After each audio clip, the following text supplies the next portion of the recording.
Si Boy Remulla, may mga kaso sa ombudsman, gustong mag-ombudsman. Oo nga. Grabe naman kakapalan. Mag-apply ako. Mag-apply pa lang ako. I'm submitting my application by Friday, before Friday. Bakit, sir? Wala.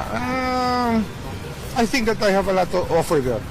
Ay nako, talagang dito sa Pilipinas, grabe na uso na talagang pakapalan ng muka under the Marcos administration eh. Parang si Boy Remulla, may mga kaso sa ombudsman, gustong mag-ombudsman. Oo nga. Grabe naman Yun nga kakapalan. po yung mga reaction ng netizen. Paano nangyari yun? The person who weaponized the DOJ, nababoy ang DOJ, ginamit ang mga batas laban sa kalaban ng gobyerno.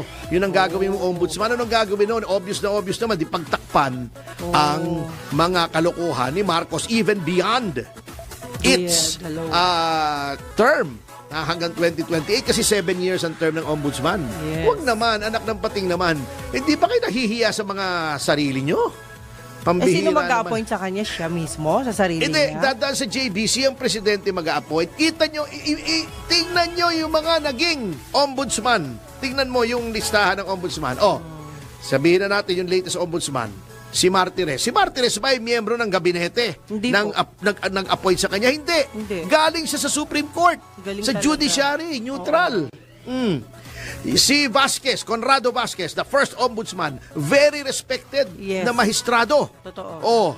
Pambihira. Di ba? Baka ngayon palang masira. Kaya nga Bago ito kita nyo kung gaano ka-hipokrito itong mga ito. Sabi nila noon, hindi daw maganda ang pagka-appoint kay Merceditas Gutierrez na ombudsman kasi tao ni GMA. So pinilit nila mag-resign. Bago ngayon gagayahin nyo. Dito mo kung gaano katigas ang mga pagbumuka niyan. Freycinet. Alam mo yung Freycinet? Hindi po. Prefabricated concrete. Yung ginagamit sa mga flyover, di ba? Pag may gumagawa ng flyover, makikita mo may tatak. Freycinet. Prefabricated concrete. Yung mga buhos, ganong katigas ang pagmumukha nito. Talagang Freycinet Republic na tayo. Antitigas na mga mukha. Pero sir, Actually, nung ayaw kayong papasukin sa KOJC, dapat mukha ni Remulyang binatering ram nyo noon. Giba yung gate noon, kahit bakal. Ganon katigas. pero matalino naman si Pangulong Bongbong Marcos. Hindi siya basta-basta papayag na gaganunin siya. Sabi niya, Dinidiktahan siya, di ba?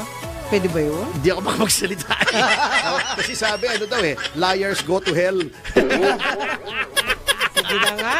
Bahala na nga At saka kayo. sabi, kapatid ng magnanakaw ang sinungaling.